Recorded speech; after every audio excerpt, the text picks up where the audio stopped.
At CNN, we derive inspiration from losers. And it shows. The vast majority of Americans who are plugged in, who care about day-to-day events, are listening to stuff like we're doing here, not CNN. And that is, the graph looks like that. Those legacy media companies like CNN lost all the trust of their audience. I think the problem ultimately is that, like we've talked about here, it's all just a gimmick. Jake Tapper was one of the foremost people trying to cover for Biden. And then when Biden loses, writes a book about how, like, Biden shouldn't have been running. Like, that's how you lose faith in your audience. According to a report from Senator Grassley's office, United Health Group, the nation's largest insurer, quote, appears to be gaming the Medicare Advantage system, siphoning off taxpayer money to turn a steep profit. Experts say practices like these are increasing overall Medicare spending, which in turn raises Part B premiums for everyone on Medicare. That means millions of seniors, many living on fixed incomes, are paying hundreds of dollars more each year for the Medicare they need, adding up to billions in higher costs for seniors. And that's in addition to the trillions of dollars that taxpayers have already paid big insurance. It's a clear example of big insurance putting profits ahead of patients, taxpayers, and seniors. Learn more about how Congress needs to rein in big insurance at AmericansForOpenGovernment.com. In America, parents call the shots for their families, not bureaucrats. But the so-called App Store Accountability Act puts your child at risk. This bill requires app stores to collect children's sensitive personal data while taking away power from parents over how their child's data is handled by tech companies. Parents should get to decide if their child's age is shared with apps, not politicians. Parents should attest to their kids' ages, not turn over birth certificates to tech companies. Congress, don't put kids at greater risk online and box parents out of making decisions for their families. Tell your lawmaker to put parents first. There are better ways to keep kids safe. NetChoice is dedicated to making the internet safe for free expression and free enterprise. Learn more at netchoice.org/keep app stores safe. Ladies and gentlemen, your attention, please. Keep the faith, hold the line, and own the libs. It's time for our main event. Good Tuesday to you. Welcome back to the Ruthless Friday program. I am Josh Holmes, along with Comfortably Smug, Michael Duncan, and John Ashbrook, left to right across your radio dial. As always, many things going on here in Washington, D.C. this week. You got Iran. You've got DHS still shut down for those of you unfortunate enough to travel. I hope the Ruthless Variety program has been able to keep you company a little bit if you have to stay in a TSA line. I mean, I saw some video out of Atlanta that looked like Rwanda. Horrifying. Yeah. It's unbelievable what Democrats are forcing on the American people, but I mean, it's genuinely incredible. And the fact that there's any confusion about what's happening, it blows my mind. It's just it's an indictment in some ways of what Republicans have done up to this point to try to message this bad boy. But it's like, man, you can't shut that thing down and then not own it, which Democrats have somehow been able to largely accomplish at this point, which is unbelievable. You also have legacy media outfits. Like I saw this Scott McFarlane guy who was a CBS News dude who was like, oh, yeah, I'm a longtime CBS News correspondent, faithfully reporting on January 6th for 7 years. I guess it wasn't that long, but it felt like it.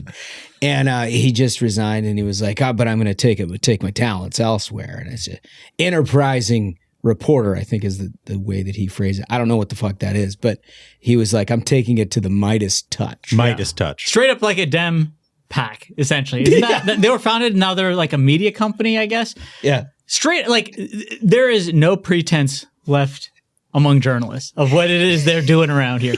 And like, to tie it to the earlier topic, if you're wondering how like the vast majority of Americans aren't like Democrats are to blame, well, look at what journalists are telling them and why they're telling them that. They're all working for the Dems, and now there's like no pretense whatsoever. They're like, no, actually, I'm just working for Midas touch. Can you believe all these journalists are Ashbrook's friends? I can't. Unbelievable. Every last one of them. Shameful. But like Shameful. They were all in my wedding. Yeah.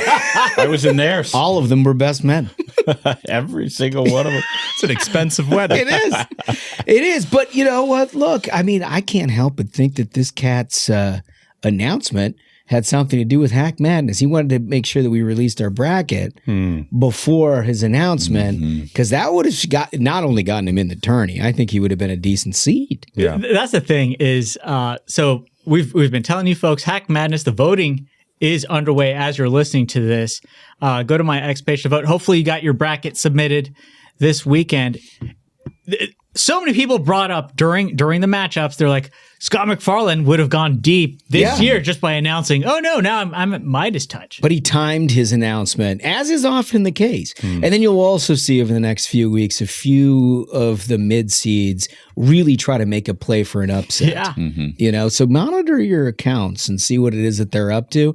They know. We've got messages from an enormous number of journalists who are seated Some in this might year's, surprise you. Yes, who some find some humor in it, others do not. Others do not.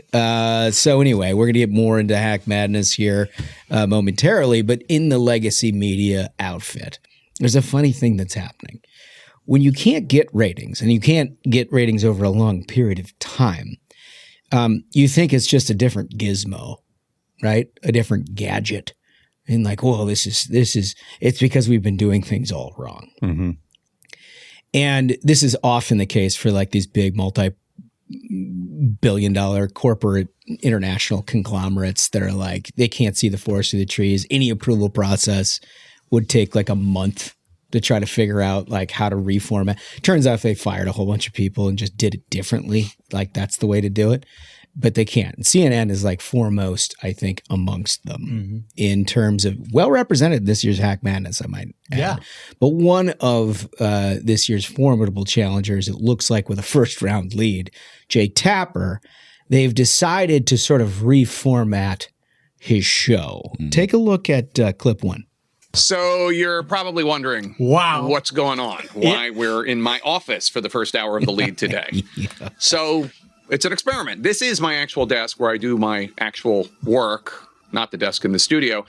And we thought we would bring you into the space where me and my team do our actual journalism and plan the show every day. So here we are giving it a shot. You might also be wondering about the decor, the posters and the kerchiefs and such on my wall. Well, the theme is these are all losing presidential campaigns. He's like, at CNN, we derive inspiration from losers. And it shows. But like this is you've seen this start to creep in many different ways where CNN, MS Now's, other places have basically been like, throw a microphone on it, throw some earphones on, and you'll look like you're talking to the youths.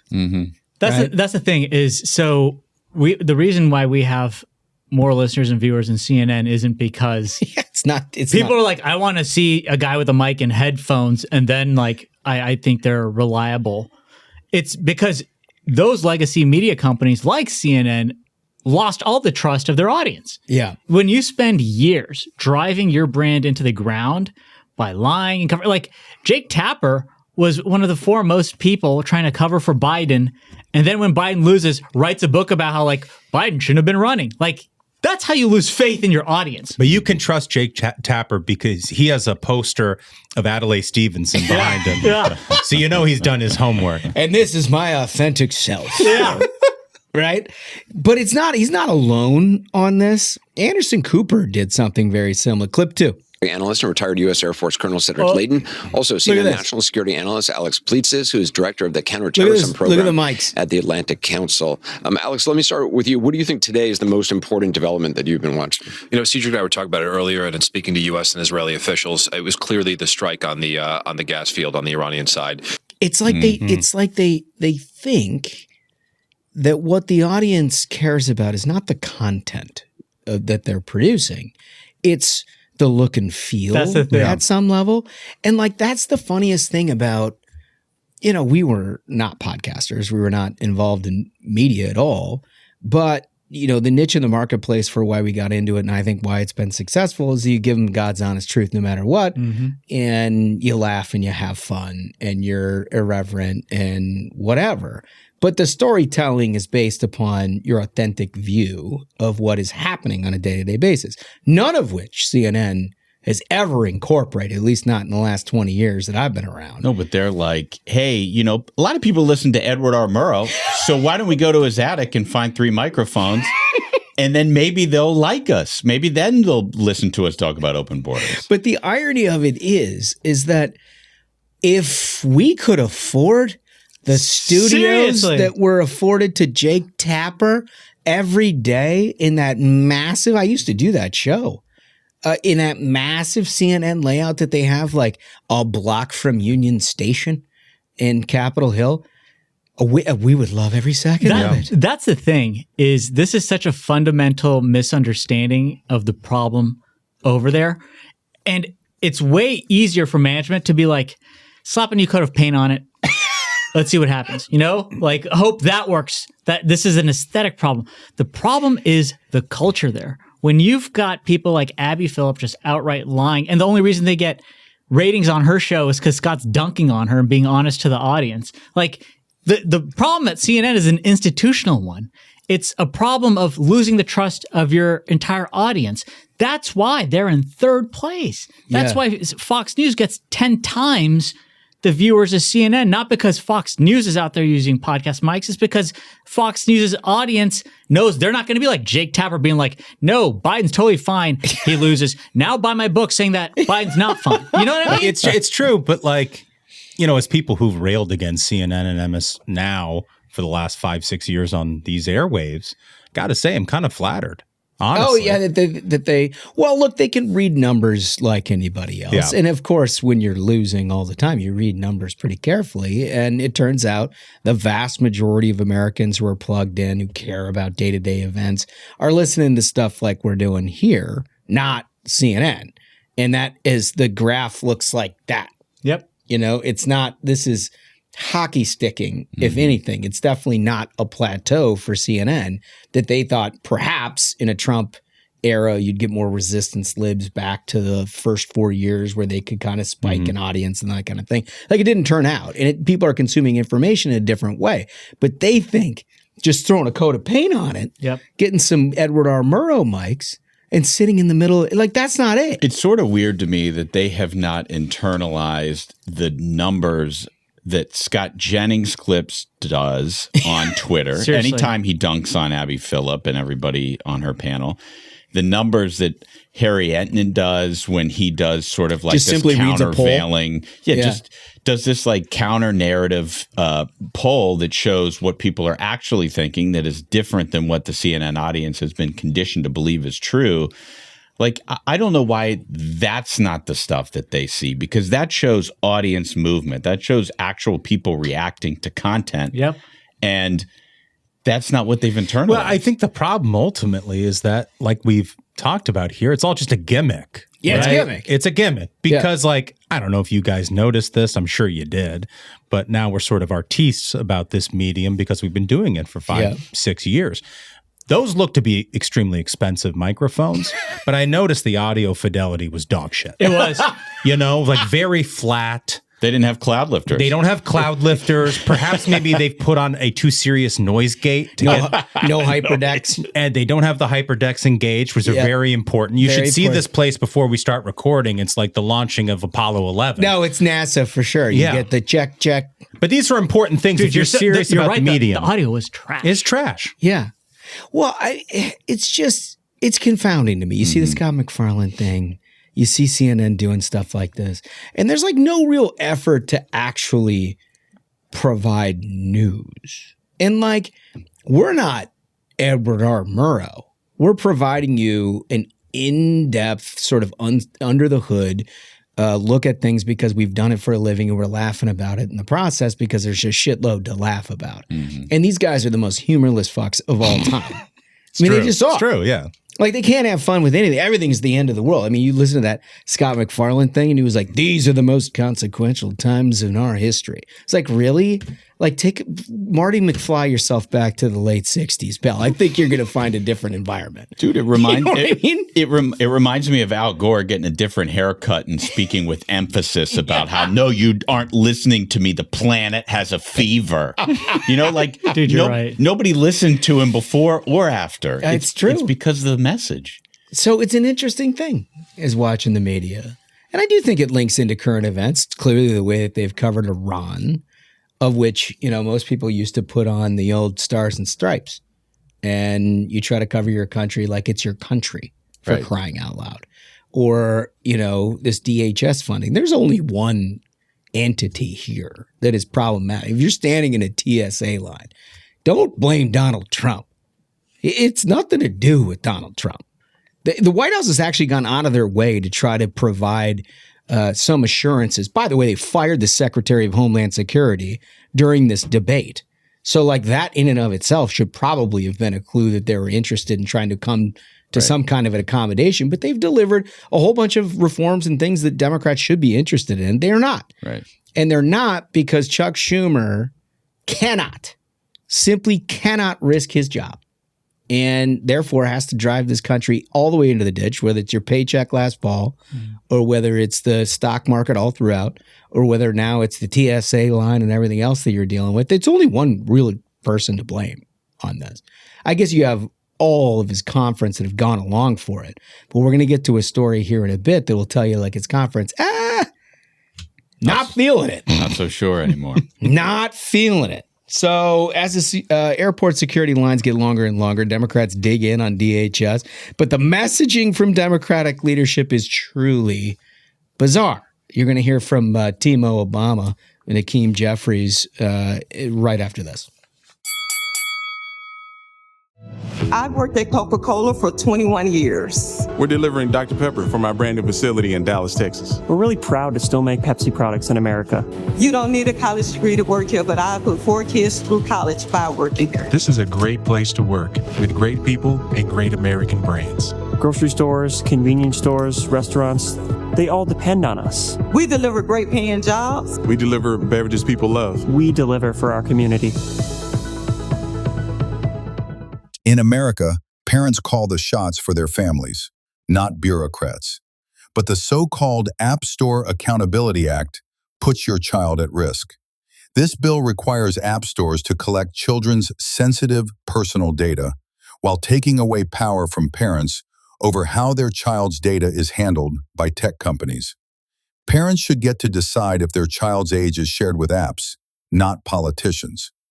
Parents should attest to their kids' ages, not turn over birth certificates to tech companies. Congress, don't put kids at greater risk online and box parents out of making decisions for their families. Tell your lawmaker to put parents first.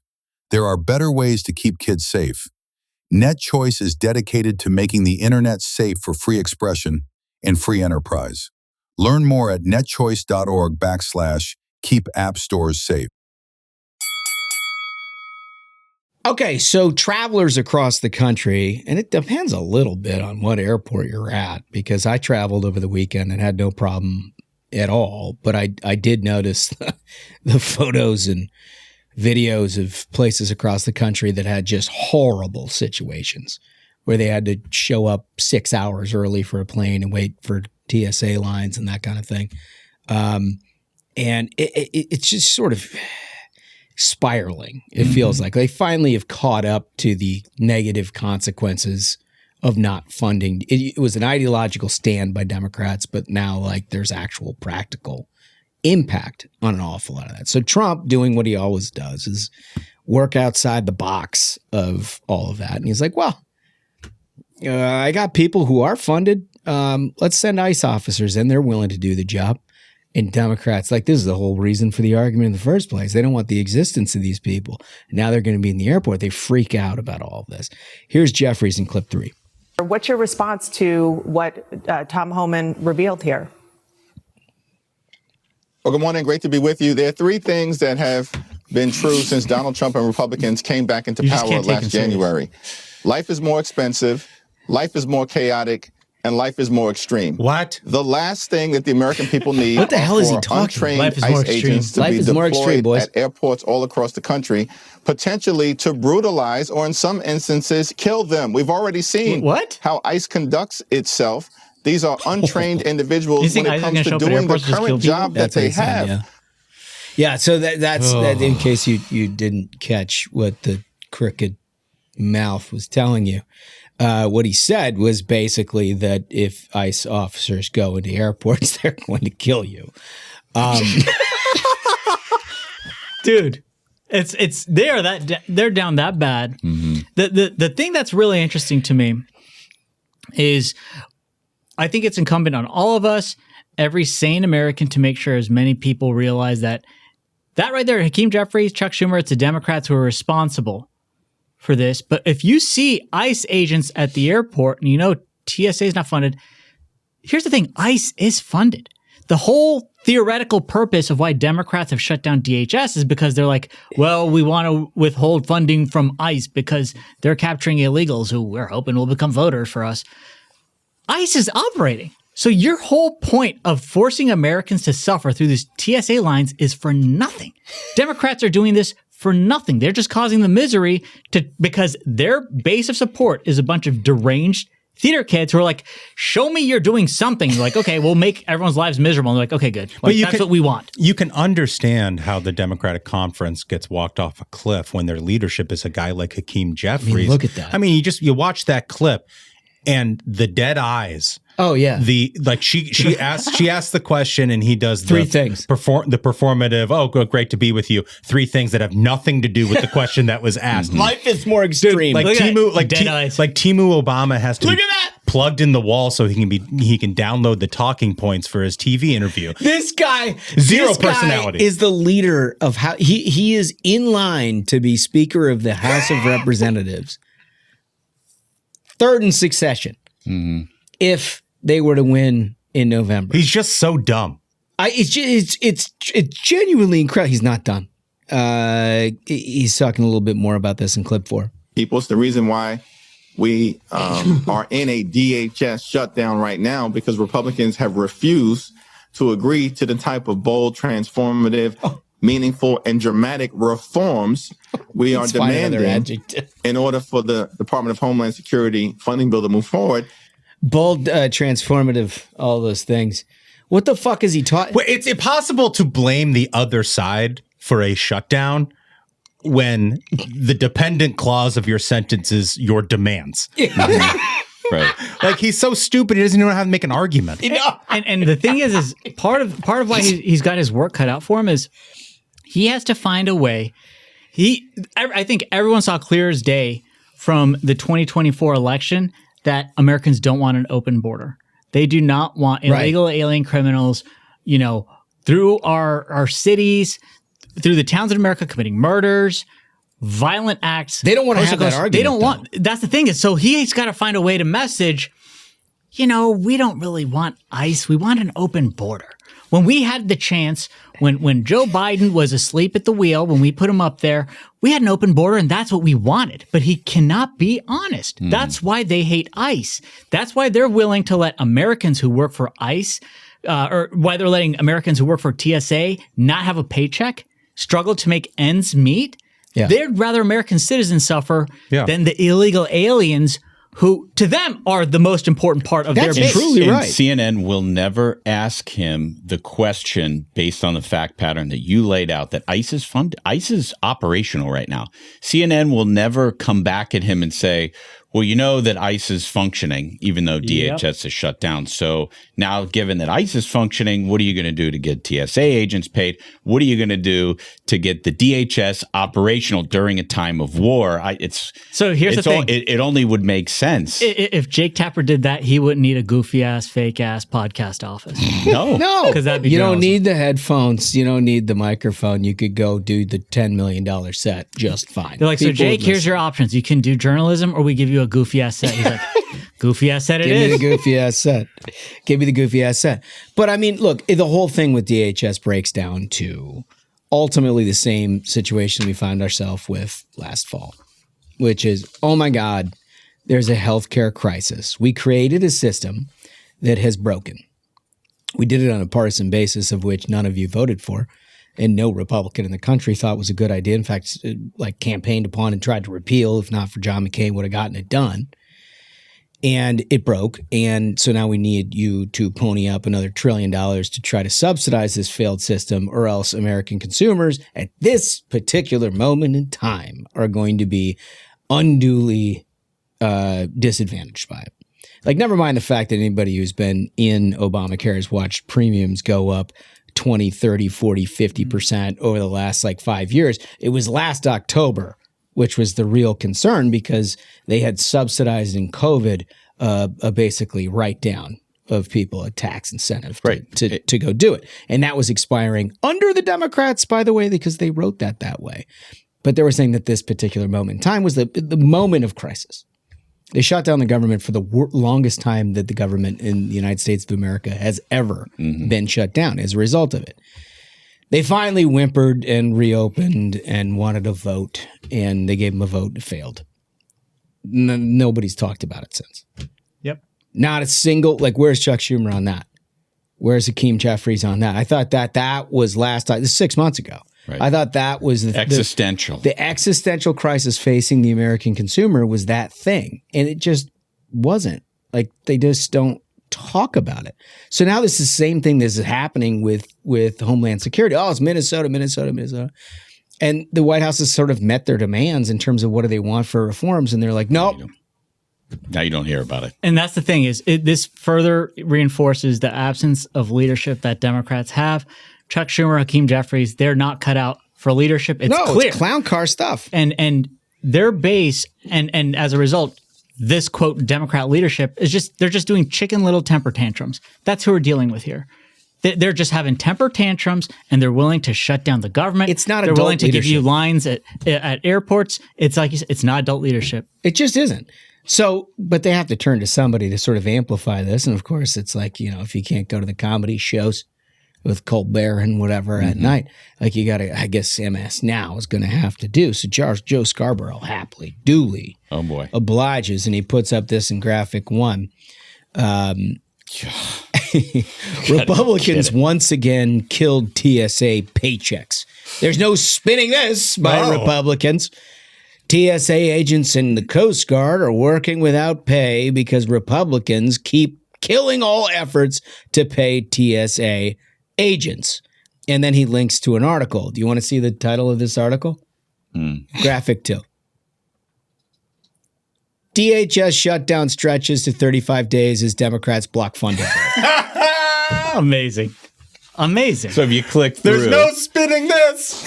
There's just no spinning this. You're literally spinning it. Well, you can't get out of this one, can you? And it's you always know that someone is dropping a horrible take when the replies are turned off. Like, you look at that tweet, it's like, hell yeah. You're like, I have to lie, and I don't want to be held accountable. It's time to turn off replies. What a coward. What a coward. You can't spin this, can you? You sure can't.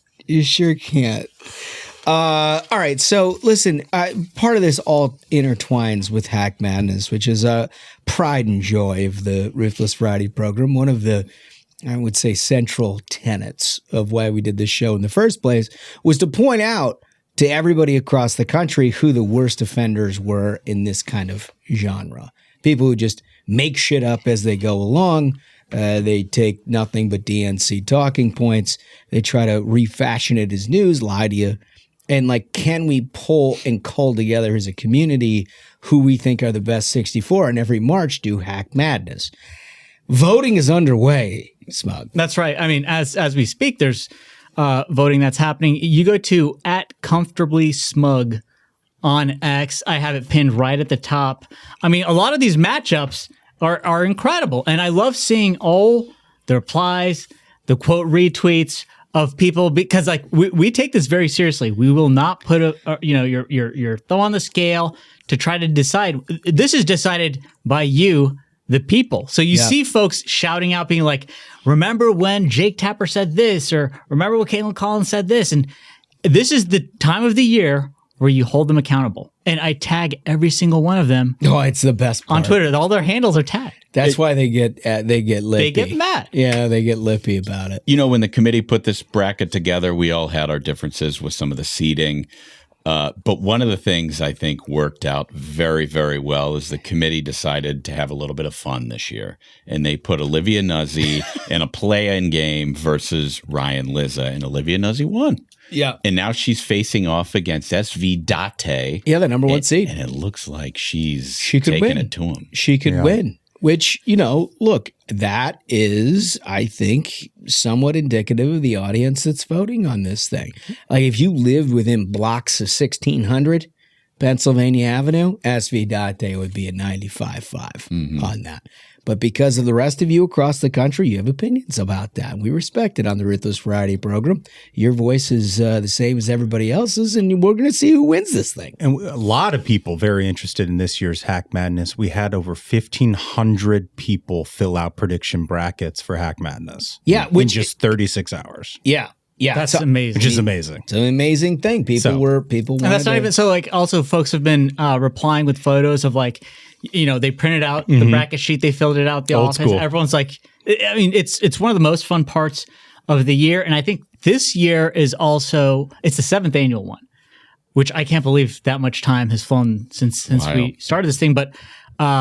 The aperture, I think, of how we widened who gets in this year to reflect the media environment. I mean, you saw just now Jake Tapper thinking he's got to try to be like a podcaster because that's where the media environment is headed. So we've got like Hassan Piker, who's like on a huge run already in the first round. Jennifer Welch. Yeah. Jennifer Welch is in there. Yeah, I mean, it has changed. No question about it. So we're going to invite you, when you like and subscribe to the Ruthless Variety program, we read all of your comments. Today, we're going to invite you to give us a little breakdown of the bracket. Do your own bracketology on what it is that we've come up with. If you haven't seen the bracket, you can either go to X and get on Comfortably Smug's X account, and it's all right there. Or you can go to ruthlesspodcast.com and navigate your way to the Hack Madness, where you can take a look at it if you haven't been formally prepared. But I invite you to take a look, enjoy, give us some thoughts, give us some predictions. We're going to read all of them. If you make them funny, I promise you they're going to show up. Yeah. So, put your back into it a little bit. And when we come back, we've got your comments from last episode. How much longer can Schumer hold on as the Senate Minority Leader? It's an interesting update in that in the Wall Street Journal over the weekend, and this has got some insight. You may be on the ropes. We'll have details right after this. Okay, you guys always leave great comments, and when you like and subscribe, we read absolutely all of them, and they're in a wide range of issues here on Tuesday. We always start with the voice. Okay, first one comes from Anna Burkholder, and Anna is a healthcare professional. Anna writes, "Oh my gosh, the Dem airplane video reminded me of a flight from LA to Seattle where the dude in the row in front of me had pants open. No. Porn on the iPhone. Come on. No. In the left hand. Meat in the right. No, wait, dude. For quite some time. Is this Southwest? Oh my God. Me being a healthcare worker, first thought he was having a seizure. Upon surreptitious investigation, nope. He was playing his own trumpet. That's Anna Burkholder. For folks who missed it, that's a reference to a current Democrat running for Congress who appeared in a video. Music video. Yeah, music video, doing pretty much what she described. Yeah, that's the trumpet playing. Can you imagine how horrifying that would be? I will say, where are the air marshals? Well, like that seems like an air marshal type of situation. Yeah, they've defunded all this stuff. I mean, this is they can't handle that kind of incoming. I will say, after last Thursday's episode, I think limericks are something worth considering for future comment. That was funny. Smash's reading, it was pretty good, of the Larry Sinclair. I listened to it about 4 times, and I was in tears laughing. If you haven't listened to it, you got to go back. I think it was last Thursday in that episode where Smash read that. It's one of the funniest comments that's ever been written. Well, as an Irishman, I'm well familiar with the meter of those sorts of poems. Larry went down on old Barry. So good. All right, Duncan, what do we got? Comment number 2 is from Matthew Fisher. The meter. Yeah, the meter, right? That's what the Irish know, meter and potato famines. Okay. James Choice. Matthew writes, such a stacked lineup of number 1 seeds, but I think Don Lemon is going to take it this year. Yeah, look, possible. it's a good. Now, there is some intrigue when it comes to Lemon, and that ultimately a federal court will fully be the judge of whether or not Don Lemon is in fact a journalist. Oh, you're saying that if he wins, there may be an asterisk by the victory. Well, I think that it's worth considering, and I think committee's going to have to take all of that under advisement. His case is that he is, in fact, a journalist, and there is, I would argue, a pretty good case to be made that he was an activist. And an asterisk, well deserved. He's the Pete Rose of journalism. You're just unbelievable. Just right at Cincy. That's the crack. Smash. More hits than anybody else in the history of the game. That's all I have to say. Only when he was betting. And Larry went down on old Barry. It was a funny limerick. It was good. All right, Smug, what do we got? Comment 3 is from Jeff Whitney. Jeff writes, fellas, I am a first-year rookie and freely admit I had no idea how remarkable this event is. Well done, falls short. Throw another log on the fire. Let the warmth of this roast continue. The idiot class clearly is thriving onward. Well, welcome aboard. Yeah. Glad to have you. And that's the thing. Thanks, for all the newer listeners, I'm telling you, this is a blast. Folks, look forward all year to this happening. Finally, we hold the idiot class accountable. Exactly. Come on board. Let's have some fun, which is what we're planning to do with this next story. We mentioned to you that the Wall Street Journal, the esteemed publication, I would argue the only national publication left that does actual reporting any longer, had done a story about Chuck Schumer and his leadership, which is noteworthy in this line of work because you don't do that kind of thing unless you got the goods at some level. National publications never do because you don't want to just it's like the whole take a shot at the king thing. Yeah. You know, and like if you miss, it's a real problem. Yeah, and this isn't in Huffington Post or Mother Jones. No, it's Wall Street Journal. I mean, their job is to cover that leadership on a day-to-day basis. But you'll recall for those of you OGs, and you don't have to be that OG, for the last, I think since last March, we told you that Chuck Schumer is in grave danger of losing his job. And last March, the episode was the whole CR funding where he decided that he was going to do what should have been done, which is fund the country. And then he got absolutely roasted by the progressive left as being a sellout and whatever. And when you're in the position that he was in while you do something that's just like, it was a Biden budget, right? I mean, it's a no-brainer thing to do from a practical standpoint as a party leader. And yet it's an untenable position when you're a party leader, you know you've got real problems because your flexibility in order to make deals and do what it takes to keep the country moving as a Senate leader is your primary job. You like to build the best case that you can to make good policy and then ultimately to win elections. But your primary function is to ensure that the 2 or 3 things that have to pass to keep the lights on in the government, you're able to do with some flexibility from your conference, understanding that like a third-year conference is going to walk away for political reasons at any one time. That's why it's the hardest job. Being a Senate leader, it's the hardest job. I would argue maybe Speaker of the House has got, I think Mike Johnson would probably complain with that characterization. But that is what it is. And we knew that was happening. And we said at the time, there's one reason primarily, and that some of the shots are coming from inside the House. And you hear it a little bit in our line of work by hanging out with people, listening to what people are saying, and that Chris Murphy, senator from Connecticut, he's thought of as like a young upcoming. I don't know what makes him young and upcoming. I mean, he's been in the Senate for what seems like forever. He's under 90, so for Dems, that's pretty young.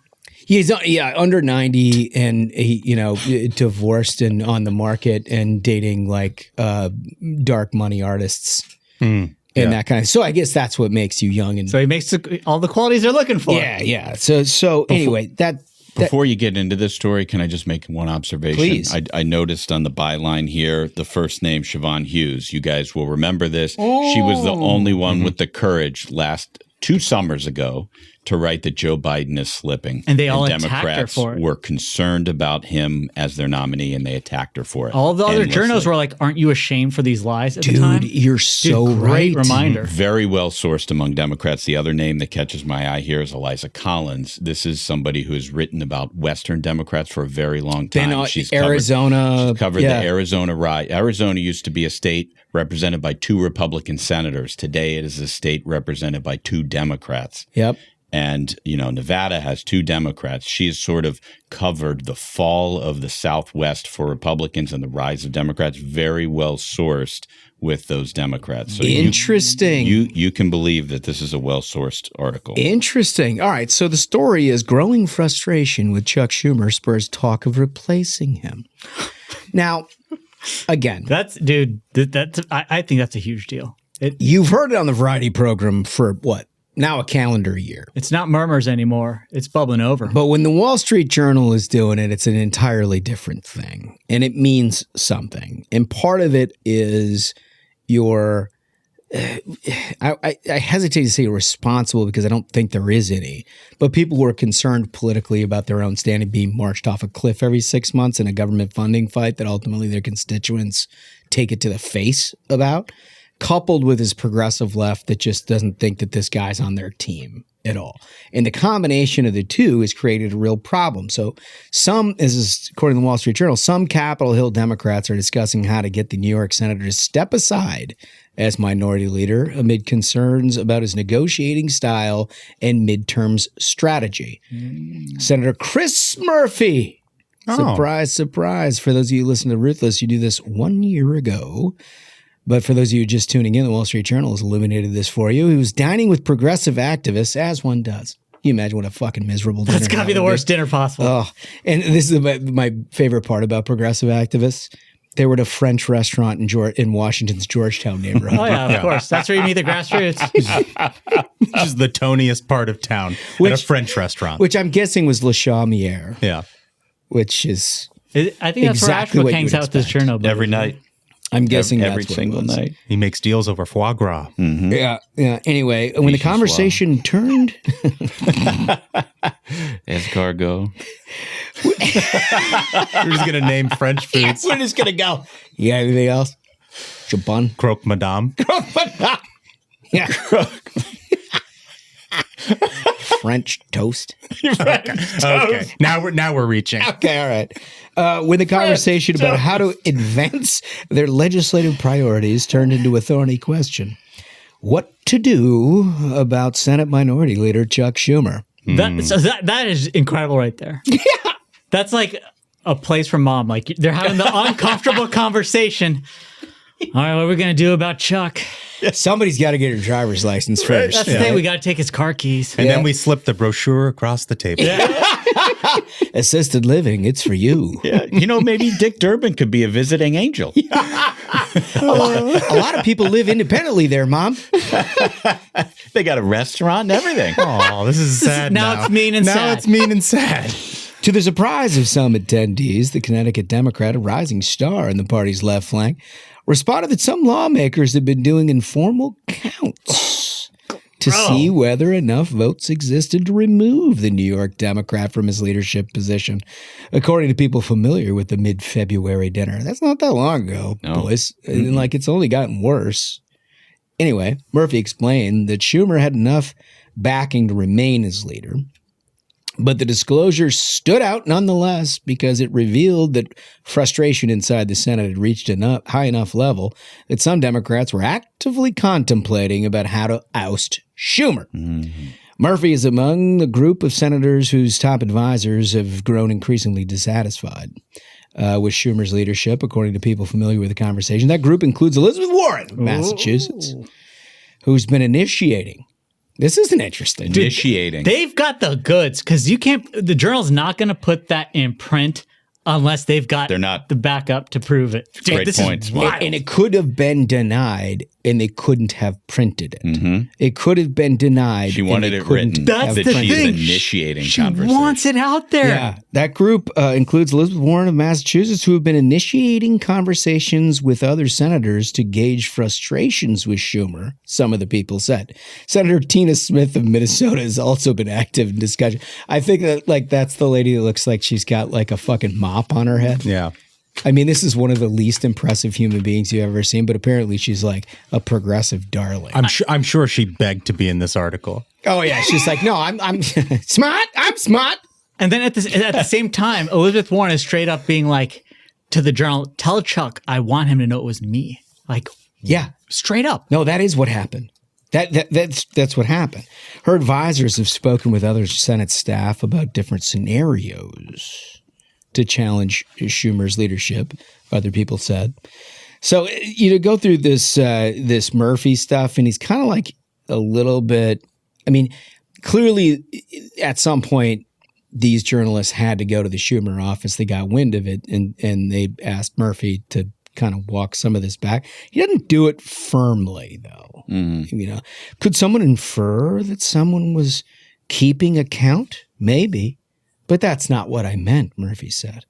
I meant he has the support of the caucus and that he still supports Schumer. Nonsense. So here's how an article works like this. And we worked in Senate leadership for 15 years.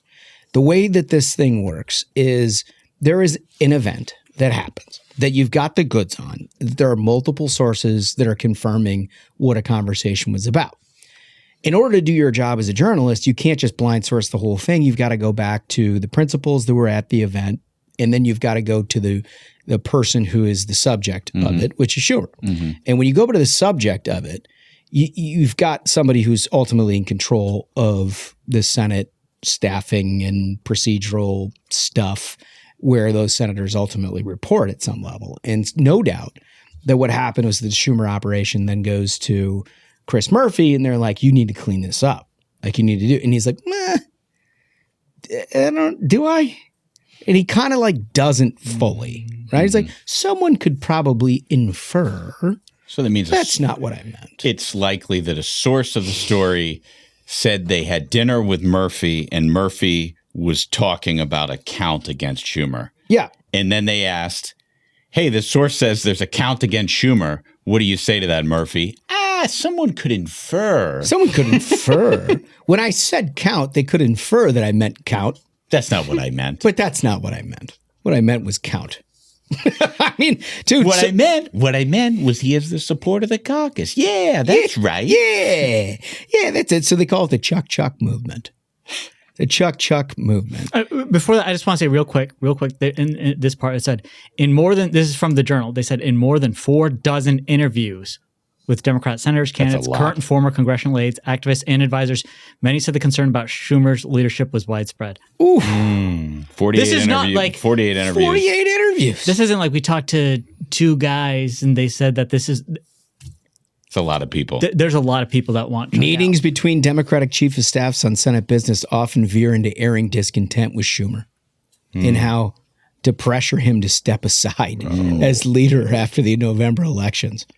I mean, look, part of this is real, which is why we're giving it to you. But we also want to take a victory lap here on the Ruthless Friday program in telling you that this was going to happen 1 calendar year before it happened. And we actually told you not only that it was going to happen, but we gave the players involved. We gave the players involved. We said Chris Murphy is the principal player involved here. You've got bit players of Elizabeth Warren. I mean, I don't know. Tina Smith, nobody. Look, I don't think you can say that Elizabeth Warren is a bit player because this is the same woman who showed up the day Joe Biden was elected and said, no, my legislative assistant is now in charge of the American government. Exactly. He's right about that. Like she's been putting, so her office is essentially like a madrasa for the most lunatic left-wing activists, and they get their training in that office, they get all the brain damage and insanity, and then they go to various places like where the they can border spread the insanity. I'm just picturing them doing monkey bars and sandals right That's now. what they're doing, dude. Just an LC. Flaming monkey bars? Just Bryn Mawr grads. That's what, dude, I'm telling you. They're in the madrasa. They're getting the training. They're getting the training. Sarah Lawrence College, and now I'm in her madrasa. But I mean, they got a lot of people on the record on this stuff, and there's many complaints, and you should go check out the article at the Wall Street Journal if you want to see more of it, because it's all out there. Point is, this dude's done. Mm-hmm. He's done. He's either going to get thrown out of his ass, or he's going to announce after the November elections that he's peacefully going into the good night. But he's not. There's no way for the reason that your Department of Homeland Security is shut down, or the longest government shutdown in American history, is Chuck Schumer, because of this. And he is more interested ultimately in trying to ingratiate himself with a bunch of people who fucking hate him, who will never give him the benefit of the doubt in order to try to save his job, than he is doing the right thing for the American people. And that is what the balance of leadership in Congress looks like. Yeah, I guess I'm skeptical for one reason. Joe Biden held on for a long time, like way past his prime. They ended up making him the nominee when he had no business being the nominee to beat, Trump in 2020. Yeah, but you know what Kamala wasn't doing as much as she ultimately became? She wasn't adjusting her tie like Chris Murphy is. Yeah, I know. I just kind of think, I think Elizabeth Warren's a rat. Like, I think she was trying to get the temperature so she could narc back to Schumer. If I'm being honest with you. I think she was at that French restaurant. I think she was at that French. You think she's on his side? You think Warren's on his side? No, I think that she's a very smart, calculating politician who finds her way to maneuver as close to power as possible to fill an administration with the madrasa of left-wing lunatics. And that I don't think she's ever the first one into the breach. She may be a progressive lunatic, but she is much smarter and more calculating than I think people give her credit for. And along those lines, I want to mention this real quick, very quick story from the Journal article where they said this is we'd spoken earlier about how the Dems completely failed in accomplishing anything when they shut down the government over like Obamacare subsidies. So Senate Democrats have this like closed door meeting, and it leaks, of course, just right here. Yeah. This is with Warren. Quote, "Wait, they didn't negotiate anything." Warren replied, one of the people said. She turned to Schumer. "Chuck, you told me no one was negotiating." The leader of the centrist group, Senator Jeanne Shaheen, responded that they had kept the leader abreast of the developments. Warren, one of the Senate's most liberal senators, responded, "That's not what Chuck told me." See, and this thereby it exposes the problem. And I can tell you firsthand, Johnny, you know this well. When you're in Senate leadership, honesty is the only thing you got. And if you get into a position where there's a no-win, where you can't do what's right for the country, you're no longer providing the heat shield for your conference, and they don't respect or understand that you're providing the heat shield. They don't want to do the thing because the progressive base in their case, conservative base when we were there, doesn't want to do the thing. But you got to do the thing. But once they stop respecting that you have to do the thing, or you're the right guy to try to do the thing, you're done. And that it's clear that he's willing, if Elizabeth Warren's to believe here, she wanted this out there. Well, that's what Schumer's desperate and lying. Yes, that's the takeaway. My point in this is the reason why you're seeing so much of Elizabeth Warren in here is she because participated. She's trying to make good with the progressive activists that feel disappointed by her. Do you think she's got an eye on the job? Dude, that's my thinking. My thinking is she's doing. No, you don't think so? Nope. She wants to decide. She wants to be the kingmaker. Yes, the way she's put her little nut job activist employees all over to get in positions of power. I think that's what she wants out of this. And I would not be surprised if the day comes when she rolls up to Schumer and she says to him, "We can do this shit the hard way, or we can do it the easy way. The easy way is you step aside. The hard way is we have AOC kick your ass out of here." That's coming. Dude, it could be. The other thing before we move topics is the thing that you raised at the beginning that just sort of got me ruminating, which is Eliza Collins's byline, an expert on Democrats in the Western Conference.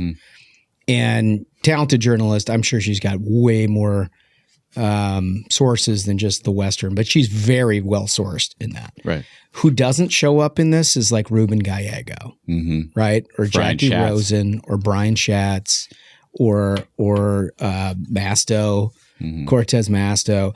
Like, but they probably confirmed a lot of it. Right? They're smart enough to keep their name out of the thing. This vignette behind closed doors where they're quoting a behind closed doors meeting, that is multiple sources confirming that sort of thing. Right? So there's a big portion of the Democratic conference. Interesting. Just look for action on all of that. All right. So you've probably noticed Cuba has been a topic of somewhat of a conversation lately, in large part because, well, we took out a dictator in Venezuela where they got all of their energy, and their good friend over in Iran where they got all kinds of sort of things and sort of cut off their ability to do business with all of the world's worst countries. And they've had some problems. As a result of that, they've had some problems. I'm shocked. But that doesn't stop the left here in America from lionizing Cuba, which is fascinating. It's completely insane. Like, given our history, Cuban Missile Crisis, Bay of Pigs, the communist stand, the idea that, like, Venezuela, Iran, Russia, China have like taken a hotbed in China that we're not, or in Cuba that we're not like concerned about 90 miles south of Florida is always like so much of a mystery. But it turns out that the far left has decided to make this their cause celeb, like save Cuba. Save Cuba. Clip 5, Hassan Piker. I was saying, tourism is the lifeline for the Cuban economy as it stands currently. Tourism. The government has very limited resources, and the American government makes it illegal for Americans to stay wherever they want when they're in Cuba. They have to stay in what they've declared as 5-star hotels, right? Dude, there's a photo I'm telling you all for this because, YouTube like, viewers. even the He's 5-star staying at a hotels are not 5-star like, resort. Look at who he's drinking, by the way. And also for him to be like, okay, the 5-star resort is not like this is what the American government has declared espresso. 5-star hotels. But regardless, in comparison to the situation on the island, it's prosperity pretty much, and experiencing that dichotomy has like definitely fucked me up. Oh, yeah, it's fucked him up that he's got to experience prosperity in Cuba. How about the coffee cup he got from Santa's elves? You ever see a coffee cup? It's amazing that like this is the socialists that we have today. These aren't like dudes who are battle hardened from the jungle trying to do revolution. These are dudes who have like mansions and Porsches and are like, listen, I'm going to have a sip of my espresso. And the 5-star resort they put us up in, let's be honest, I've been at better 5-star resorts.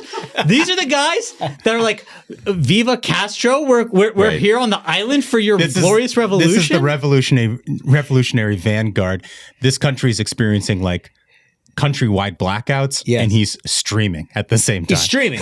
That's it. Right? So like they're driving Studebaker. There were all these videos that went up of local Cubans who shot videos of like the 5-star resort where they're staying at. All the lights are on, the lobby, everything's working. Then they turn the camera around. Dude, not even the street lights are working.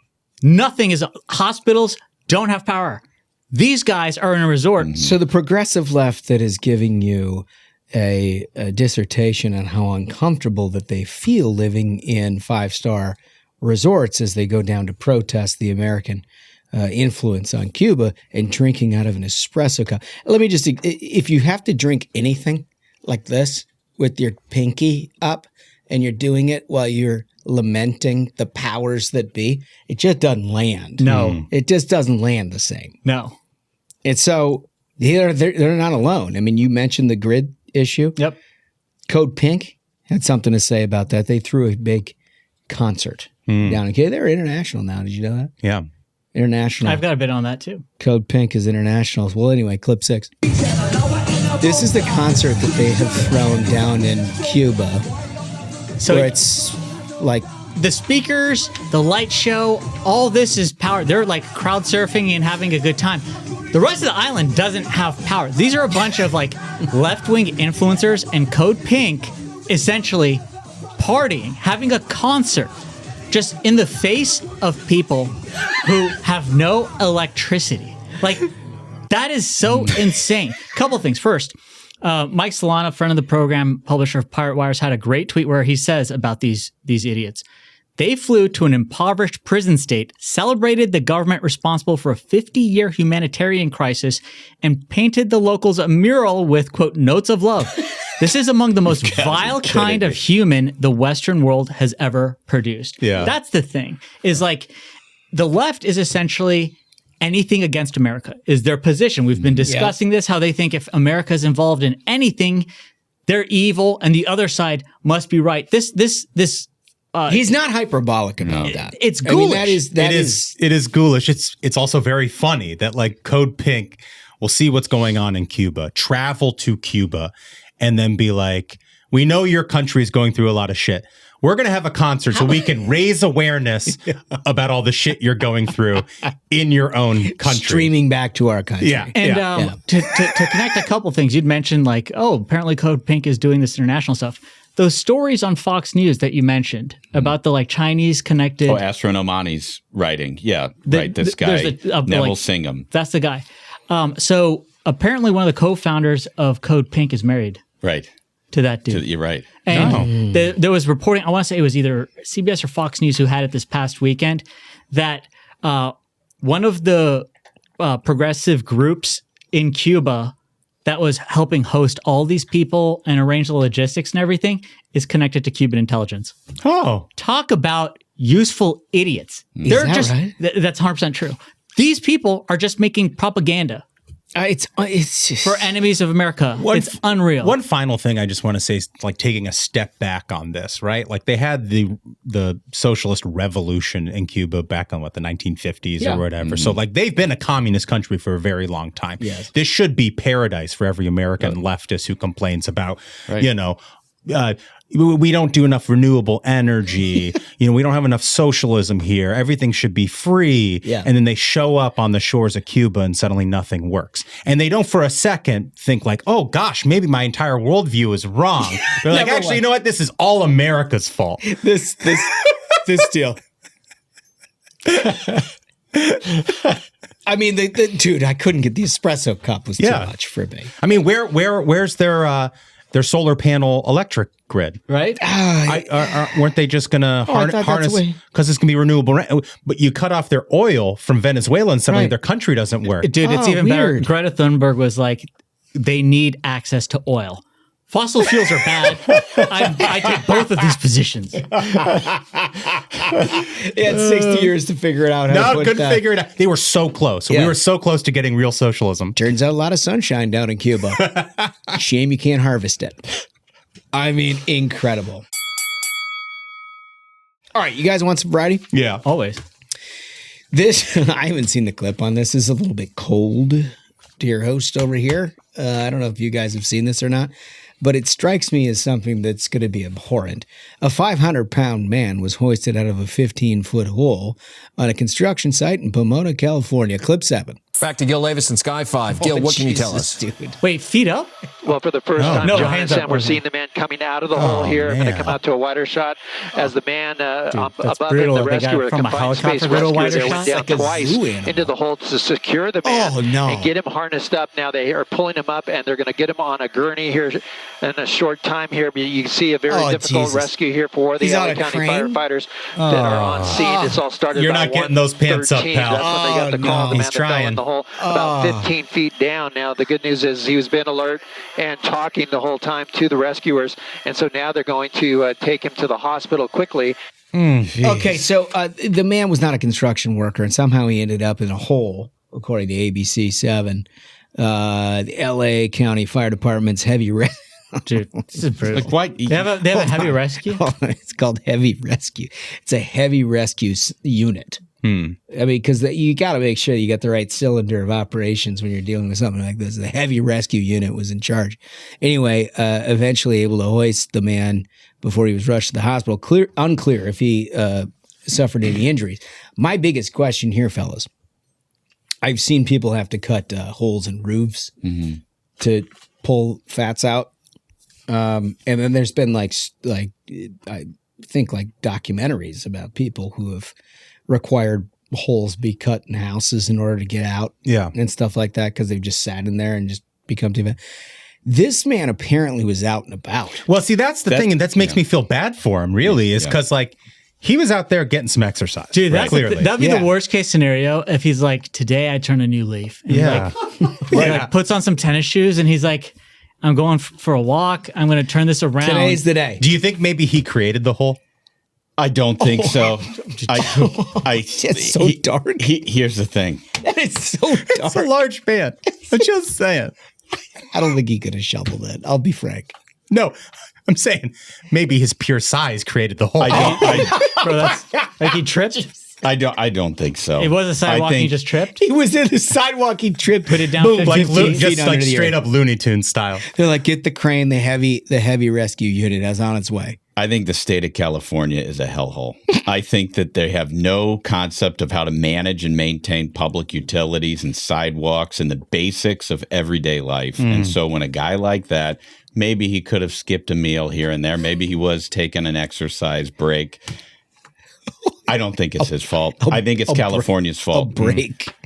I took a couple breaks. I think it's California's fault. He's not the only 500-pounder walking around America, and I've never heard of somebody falling through a hole in the sidewalk before. This state does not know how to manage anything. Don't go there. Newsom didn't try to build like a $100 million bridge to get him out. It'd be like in 20 years, he's a skeleton down there.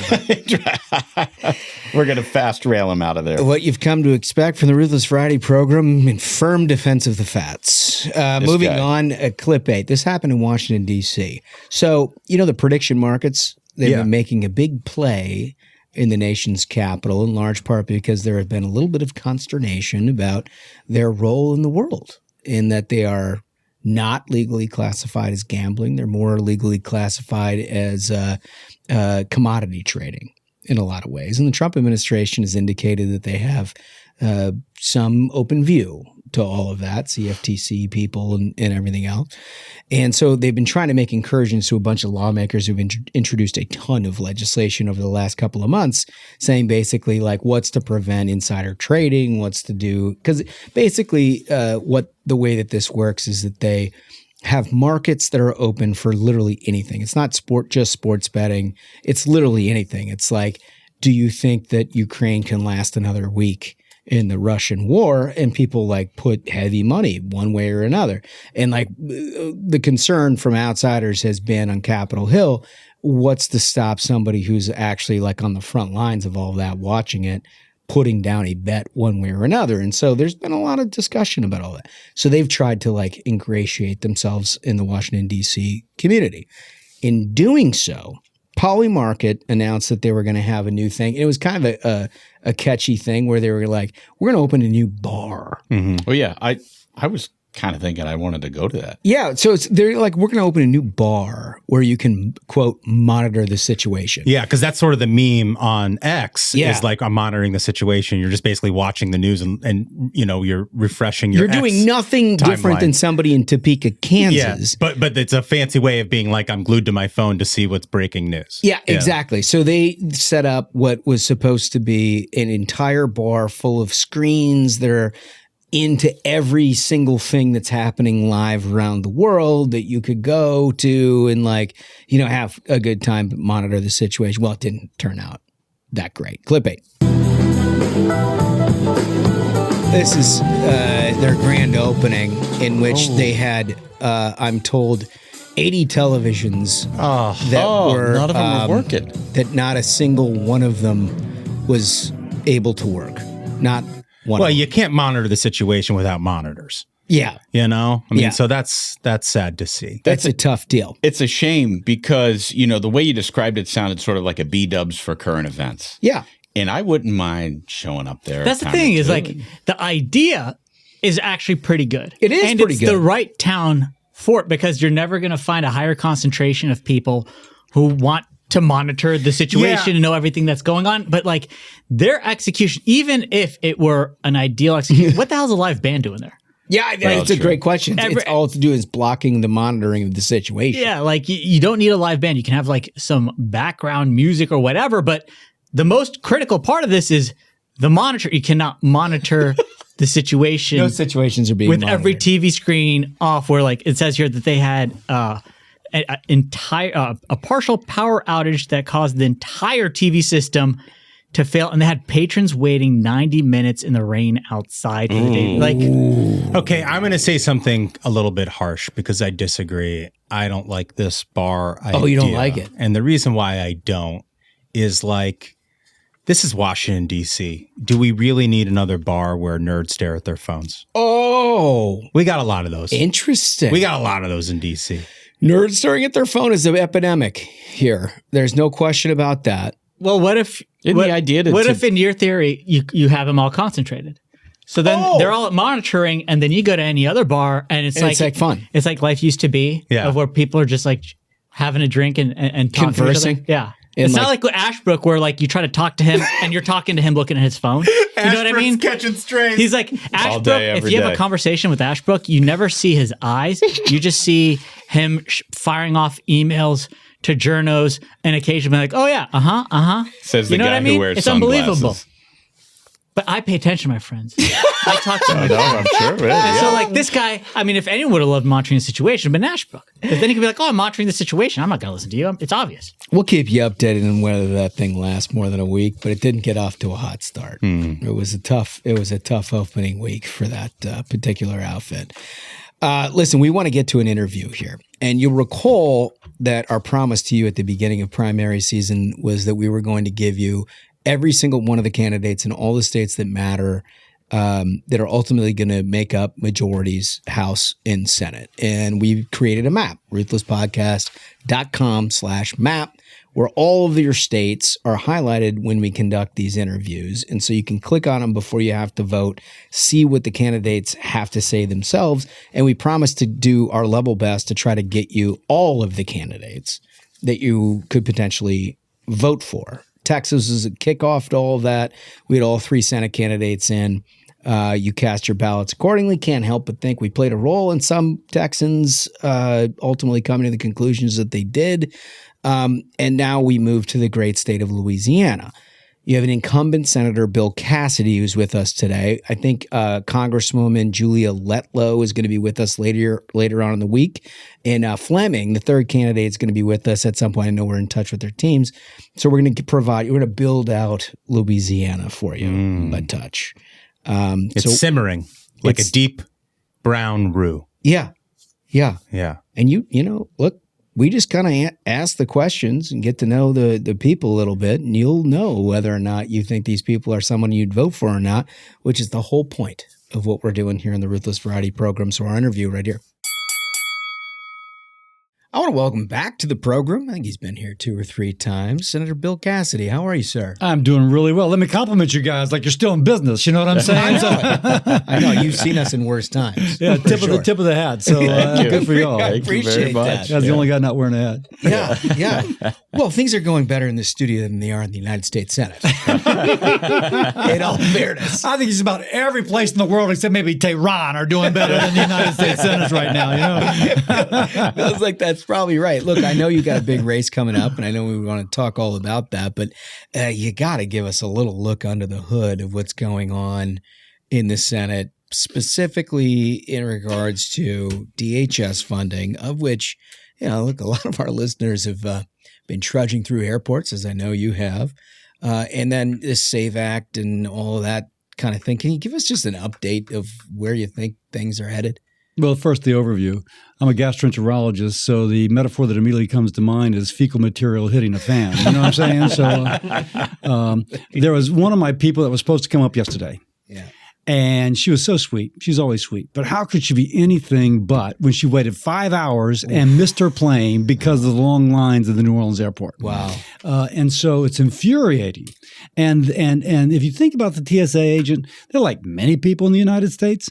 You know, they got a little bit of a padding. They don't got like 2 weeks of padding. No. And if they're not getting paid, you're hurting them. Yep. Now, some of them, they say, well, they're not showing up for work. They're probably working as an Uber driver. Yeah. They're probably working, you know, a side gig in order to pay their bills. Right. And so I think we had an 83% call out yesterday in New Orleans. Oof. Well, again, think about it. These people have to feed their family. Yeah. So the American people deserve to be upset. Now, so put it in perspective, Democrats agreed to the Department of Homeland Security funding like 4 months ago. And then after Minnesota, they pull back. Now, the White House has stepped way forward trying to meet their demands. And they keep on edging back, not showing up for meetings, not doing this, not doing that. Yeah. I think they think they've got a political winner, and they just want to ride this horse into a victory in the midterm, so they think. And in the meantime, they're sticking it to the American people. Yeah. It's incredibly angry. Look, it seems like a very consistent with their point of view. I mean, look, you're the chairman of the HELP committee, health, education, labor, pensions for the layman out there. We shut down the government for a record amount of time last fall, all in the name of this healthcare crisis that, of course, couldn't wait another day. And I'm curious, from your perspective, have you seen any of your Democratic colleagues sort of even raise the issue since they shut down the government? Not one bit. Not one bit. And by the way, best I can tell, the same number of people signed up for the exchanges as before. Yeah. Probably some who dropped off, like didn't exist. Way back when in Louisiana, we had a governor who said, when I die, I want to stay in politics. So bury me in Plaquemines Parish so I can continue to vote. So it's a little bit of that sense with some of these people who signed up for the exchanges, where there was a tremendous commission made. The person didn't exist, or else they didn't know they signed up, and the commission was paid. Some guy out of either Texas or Florida got like several $100 million ripping people off. So some of the people that fell off may not exist or didn't know that they were up the first time. It's interesting. And so we've not seen a problem. Not to say we have to do something about affordability. Yes. Let me say that. We got to make healthcare, drug prices in particular, more affordable for the American people. Well, I think everybody agrees with that. And you've been working on that a long time. What was so confounding about the fall experience from an outsider's perspective is at that particular moment in time, there was a full-fledged representation by the Democratic Party that today is a crisis, the likes of which you haven't seen in American healthcare, and therefore we need to shut down the government for 45 days. Now, we know the end of that story is nothing happened. They didn't do anything. They finally just relented and reopened the government. But you sit where you sit, and it seems to me if, what you're telling me is the truth here, these guys, they haven't paid a lick of it. They don't care, basically. Whatever representations are made, as they're being made about Minnesota and ICE now, were certainly made back in October about the acuteness of the crisis of healthcare, and therefore a government shutdown is necessary. Josh, I'm shocked. Democrats are playing something for a political advantage that has no impact upon people's lives. I'm just shocked, brother. I'm just shocked. But don't worry, you'll learn your lesson. But it's got to be. It's got to be a little bit disheartening, though. I mean, you're known as a guy who is a serious person who works in a committee, cross partisan lines when necessary, but trying to solve problems over a period of time. And I know when I started the United States Senate 20 years ago, it was basically two parties who had very different ways of trying to solve the same problem. And you could sometimes come to accommodations or not. It seems like the hand of cards that you're dealing with in the United States Senate right now is one where a Democratic Party is hell-bent on destroying the President of the United States and for partisan gain at all ends. And the amount of serious conversation is non-existent. If Donald Trump said, turn on the air conditioner when it was 95 degrees in a hot, crowded room, Chuck Schumer would say, no, we're not going to do it. Yeah. We're not going to do it. And they're going to figure out later why they wouldn't. And so the amount of hostility it is to Trump, no matter what Trump proposes, is amazing. And it can be just kind of Trump proposing it in a penumbrum, if you will.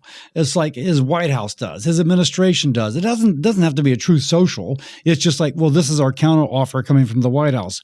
No. Yeah. So I think that you've seen the articles. Chuck is afraid of his head, of his position as chair of the Democratic caucus. The so-called Fight Club is pushing him to make to fight harder. It doesn't matter if nothing gets accomplished.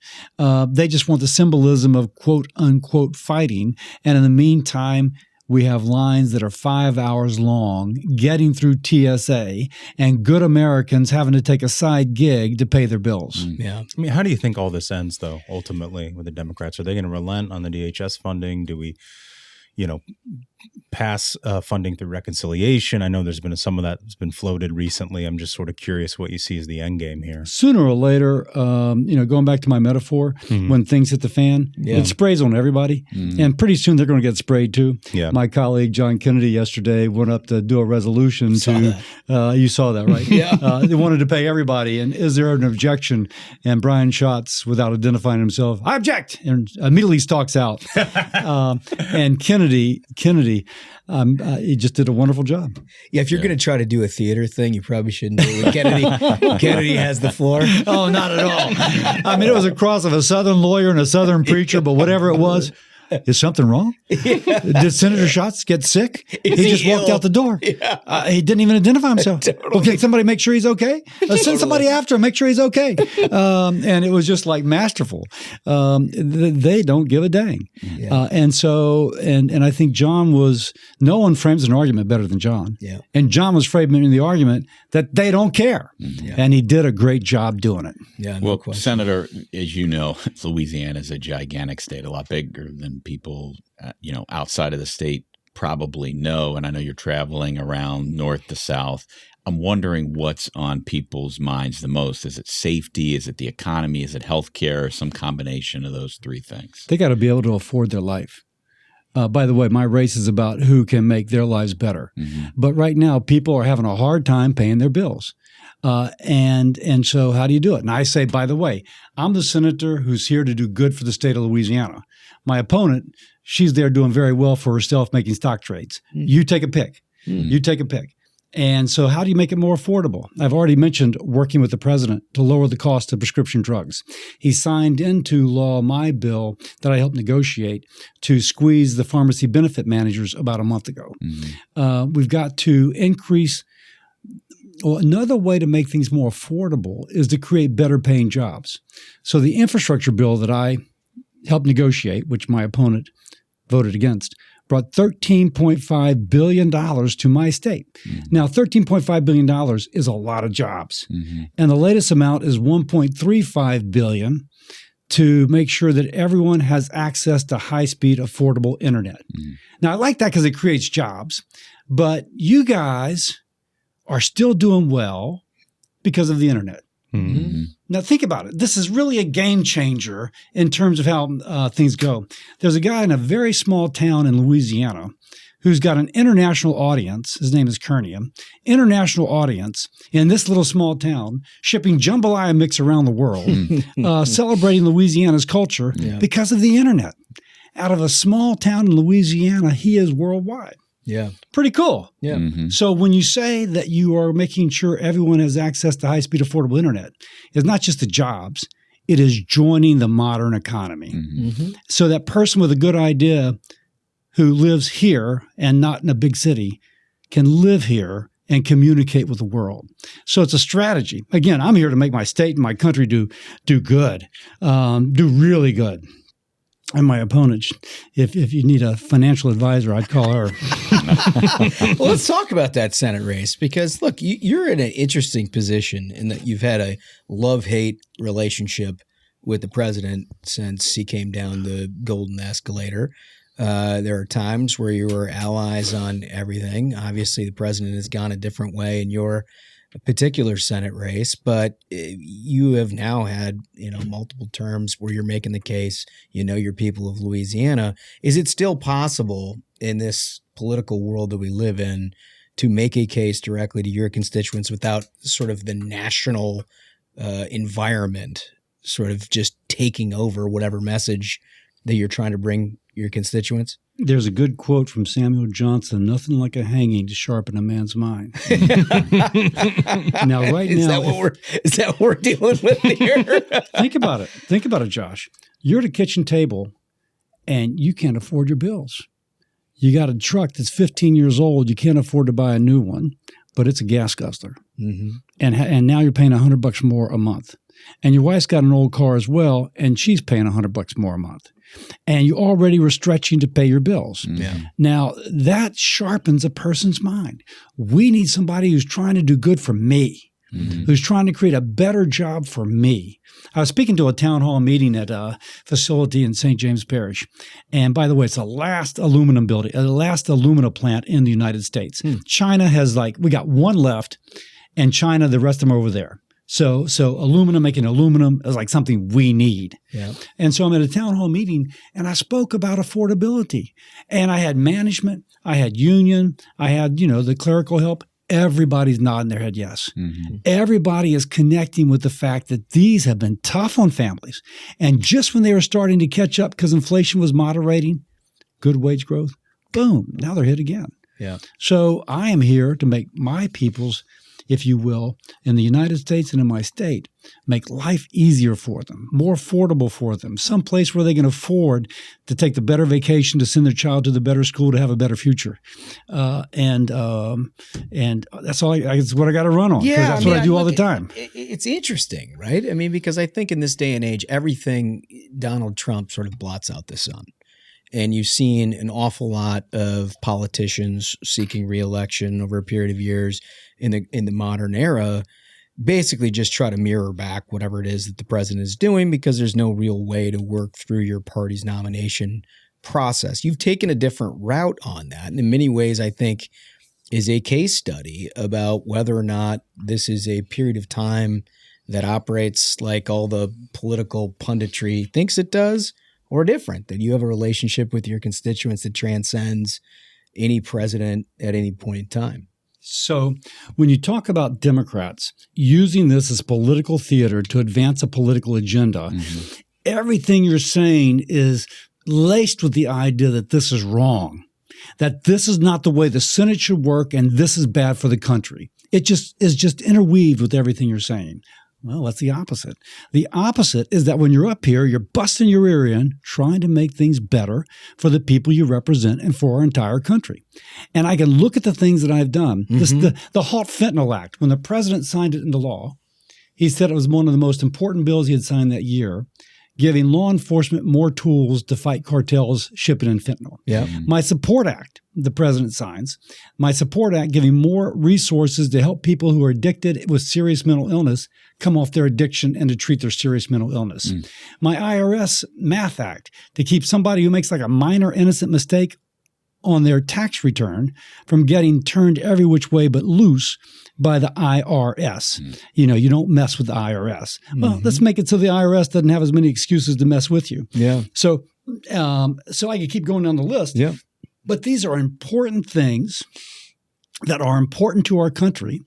And that's just who I am. So I got to run on who I am. Yeah, totally. So tell me about this Stop Insider Trading Act, which I know is also something you've been working on recently.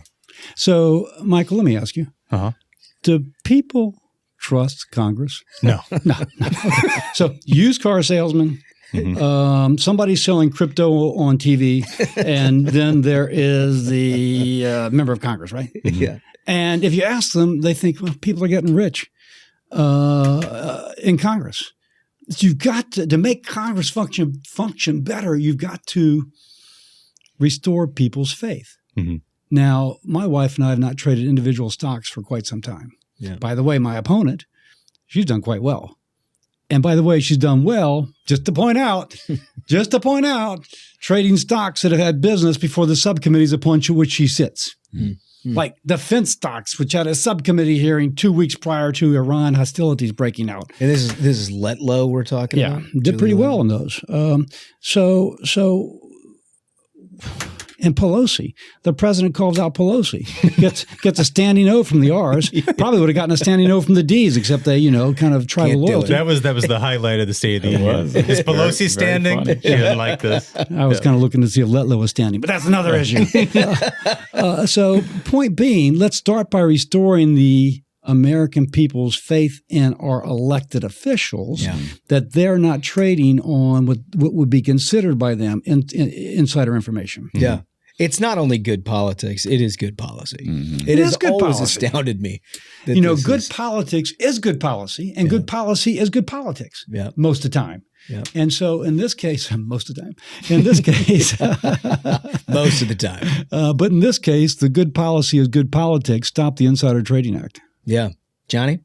I want to ask you about another thing that seems like good politics and good policy, and that is demanding that people show an ID when they come up to vote. The SAVE Act, Josh touched on it a little bit earlier in the show, and I know you've been working pretty hard to try to get the SAVE Act across the finish line.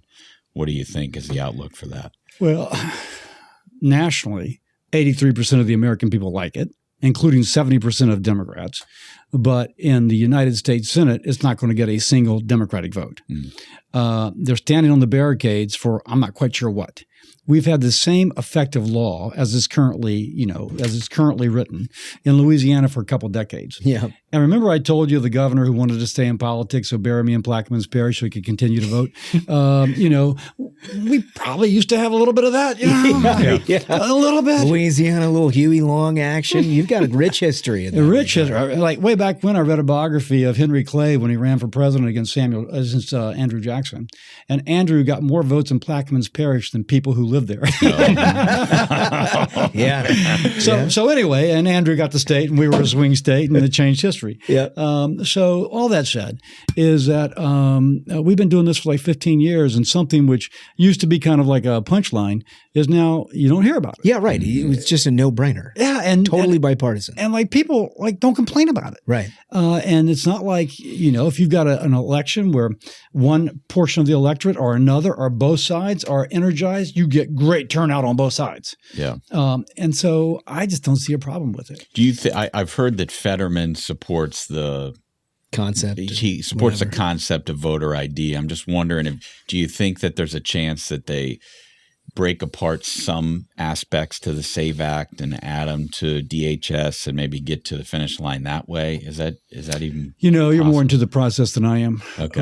This is one of those things that's going to play as it plays. Yeah. That wonderful scripture, let the day's own troubles be sufficient for the day. Mm-hmm. And if you just try and follow all the kind of dizzying way that's working out, you're thinking, oh my gosh, let me just go get a drink. Yeah. And so I just let that play as it's playing, and I'll see the final result and then I'll cast my vote. But I support the SAVE Act. I think it's good legislation, and absolutely I support paying those dadgum Department of Homeland Security employees. Yeah. So if you linked them, that would be great. Yeah. Do you detect any rank and file Democrats that are sort of looking over at Schumer saying like, how did you get us into this mess? I mean, I'm a progressive liberal. We've maintained on the Ruthless Friday program there's no such thing in today's day as a moderate Democrat. Fetterman maybe notwithstanding, but that is how they've operated. But you have to, you interact with these folks, they're on your committee. Are there people who are like, geez, this is not our best stuff? They're not saying that to me. Yeah. Probably because they think I'm wired. Yeah. Could you say it a little louder, Jamal? Right. But you have to think that, when you see 5-hour-long lines in airports and you see you would think it would bother you. Yeah. And you see the fellow Americans who are not able to pay their bills because their employer's not paying them. Yeah. Because yes, the president has leaned forward to try and meet Democrats on their side of the line, and they still say no. I'm sure there's some of that which is like, come on, get off it. Yeah. Yeah. I would like to think so. It just actions do speak a lot louder than words at this point in the game. All right. So remind us, what's the dates that we're dealing with? We're dealing with a May primary. So we are now, it's May 16th. With early voting starting, I think, May 1st. Okay. And then if there's a runoff, it'll be June 28th. Yeah. And that's the Republican side. In my state, Republicans and no party can vote in the Republican primary. Mm-hmm. There's some people who registered to be a Democrat when they're 18, and they haven't voted Democrat for 20 years. Yeah. And so they can change easily. It's Louisiana, so I'm going to spell go vote for you. They can go to GEAUXVOTE.com. Only in Louisiana. So great. Yeah, only here would you laugh. Everybody said, how else do you spell go? Yeah. Is that how you spell go? So GEAUXVote.com, and in 2 minutes on your smartphone, you can become no party, in which case you can vote in either primary, or you can become a Republican, boom, boom, boom. And that's the way it works out. All right. So, look, you got to like your chances. Oh, yeah. I feel good about my race. Feel good? Yeah. Yeah. People want somebody who's delivered for Louisiana. Mm-hmm. And I've delivered for my state. And there's some folks who say, Bill, you may be one of the best senators we've had in like their lifetime. And you can look at what I've been able to help the state with as well as our country. And so the more people are aware of that and we're acquainting them with it, the more they like it. Mm-hmm. There's 3 people running, but I feel very good. At the last poll we ran, I was ahead of both of them by double digits. And so we'll see. Yeah. It's going to be, believe me, at the end, when it's one-on-one, the margin won't be that much, but we're going to win. Yeah. So if people want to help you out, they're listening to you, they like what you have to say, where do they go? BillCassidy.com. If you're back home, GEAUXvote.com if you're a Democrat and want to vote in my primary. But BillCassidy.com. And you can sign up to be a volunteer. You can sign up to donate. You can sign up and you can ask a question. You can get a yard sign. However we can help you, help me. I understand you've brought us something, Senator. So I gather kind of a running story here is you want a bear skin. That is part of it. Yeah. Smug's all about the Why bear not skin. something? Because it's masculine. Now, I'm not going to go, my psychology class in med school, they talked about some people who had to prove their masculinity. I'm not going to go there, guys. Okay. You're also from Louisiana. I don't know if you have bears there. Oh, my gosh. But we're going to give you something that eats a bear. You know what I'm saying? Like, totally eats a bear. Unbelievable. Look at that. That is a serious gator. If we show this to Smug, we're never going to see it again. I know. We have to steal that and keep it in the office somewhere. What this a is trophy. amazing. Unbelievable. Cassidy, What an absolute trophy. You've outdone yourself. I mean, this is a big boy, too. That's good. That's Courtesy no of Barry joke. Wall, who sells alligator skins out of Livingston Parish. And we had the cabinet secretary down there to visit his farm and went out on a boat. But anyway, that's a bad mamma jamma, bro. Wow. Yeah, before you run for office in Louisiana, do you have to wrestle one of these? Is that true? Is that part of the deal? You got to eat some tail. You know what I'm saying? You got to eat alligator tail. Yeah. It's good. It is good. I think I brought some last time. Alligator tail is I wouldn't call it a delicacy, but I would say it's something which is it's unique. That's unique. I like it. Yeah, delicious. I really appreciate it. Wow, Thank you, that's a Senator. Giant thank you. gator. I mean, very interesting guy. That gator head was pretty cool. Yeah. I cannot The wait gator to- head was a nice touch. It was. Yeah. A good size. I mean, he immediately moved into top 5 as far as tribute goes. Yeah, the tribute. Look, let's not downplay the tribute. Yeah. If you come in it totally empty-handed, you run the risk. You got to be pretty fucking charming. Well, wait, it's true. We also run the risk of Smug just stealing it immediately. Yeah, well, I think that gator head's already in his backpack. Right.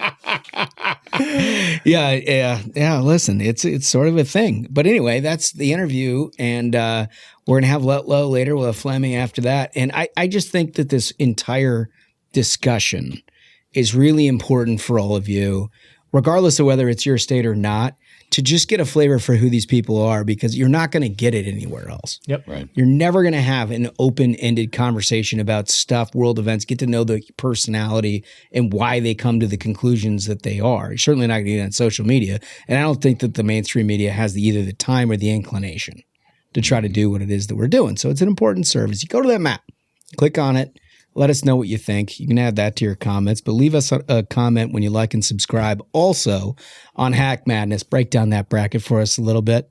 Give us your thoughts. Give us your picks. Make it funny. It probably shows up on Thursday when we come back to you very next time. And for that, I think we did it. I think so. Absolute banger of an episode. Gentlemen, thank you so much, Senator Cassidy, and thank you to the listeners. Reminder, if you have not yet, go to the YouTube and hit that subscribe because it's more fun in video. So until next time, minions, keep the faith, hold the line, and own the libs. We'll see you Thursday. Stay ruthless.